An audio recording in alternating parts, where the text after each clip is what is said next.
This is TWiT. You may remember last year under President Trump, there was pressure to sell TikTok to an American company. Oracle was in the bidding. In fact, Oracle was expected to win. That did not happen. When the Biden administration came in, just it kind of drifted off the horizon. I wasn't so much concerned about Americans' data being held in China as I was about the incredible propaganda potentials for TikTok. Well, there's two stories this week that reflect both sides of that story. TikTok has moved ahead in its deal with Oracle for Oracle to store TikTok data about American users so that ByteDance's China parent can't access it. So in a way, that's that deal never did die. This is because CFIUS, the Committee on Foreign Investment in the United States, has continued without abatement to talk about its concerns over data security. So Oracle will be holding Americans' information in the United States in an Oracle database. And maybe that makes you feel better because China doesn't have access to your data. They still have access to whatever you do on your phone, which maybe is even more concern. My biggest concern, frankly, is that TikTok could be very easily algorithmically tuned in the same subtle way that RT is to become a propaganda platform for China. The White House, this actually was a Saturday Night Live skit last night. The White House, but it's a true story, brought TikTok stars in to talk about the war in Ukraine. Briefed them. Jennifer Psaki,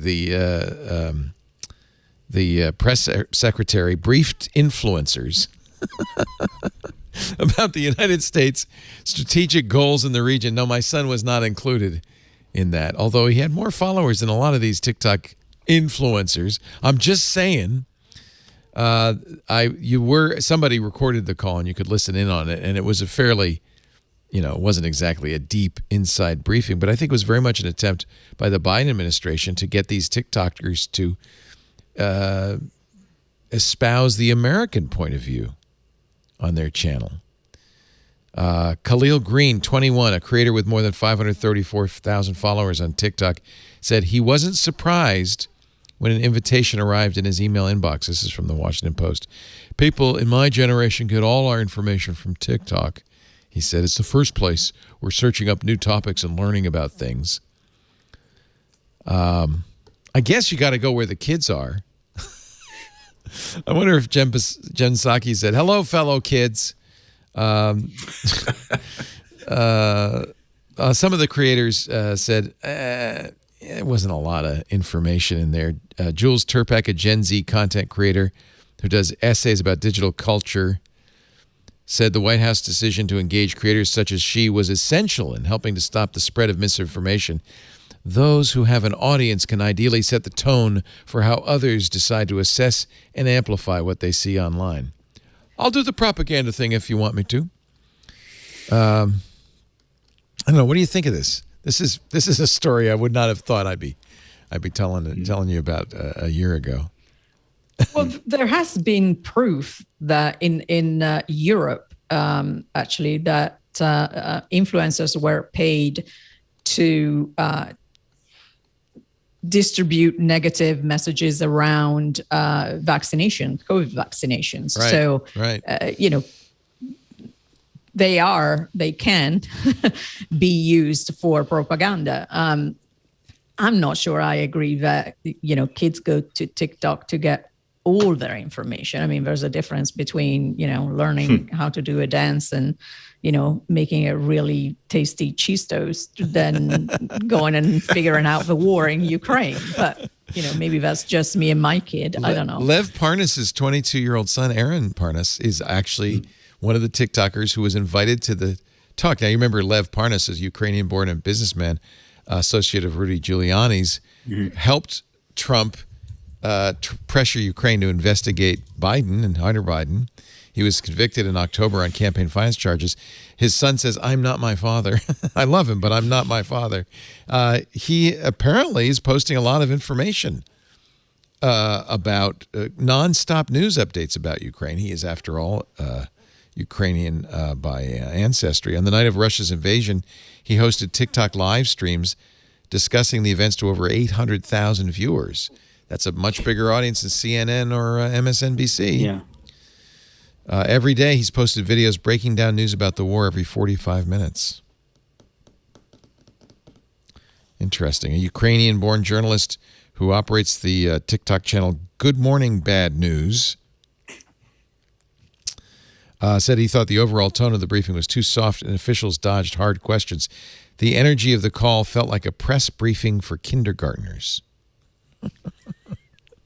Well, I'm not surprised. But I think it's probably smart for the White House to do this. Yes, you agree? Is it too little, too late? James Allen, who wrote, As a Man Thinketh, back in the early part of the 20th century. I mean, there was a passage there that says, a person who wants to, do well, shouldn't wrestle with opportunity, but must purify the heart. You need to come into these situations, challenging situations, having been fundamentally prepared rather than just figuring out at the last minute what to do. And so if we're sort of coaching TikTok publishers, or whatever we would call these content developers on TikTok, what our position is that really going to be effective? I would suggest that that's not nearly as effective as the results one would see from a greater focus, a greater love among our citizenry on our collective civic values. Now, only heaven knows really how we would agree on what those are, especially in this day and age.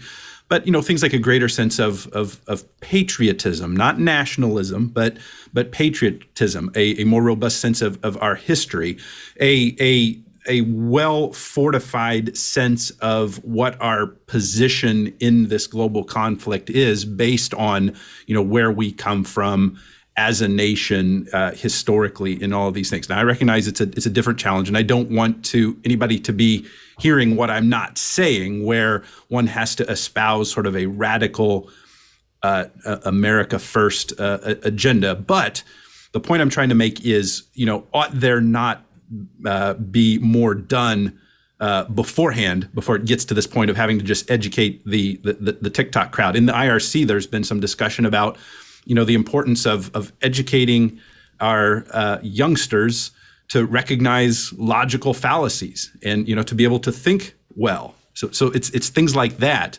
certainly this briefing is a good thing in principle, as long as it's a good thing in principle. Let's hope that it's done well. Yeah, I think it's a reflection of the reality that the gatekeepers are no longer the gatekeepers. I mean, I grew up at a time when we had 3 television networks and every city had maybe 2 newspapers, and there was Time and Newsweek and a handful of important national publications.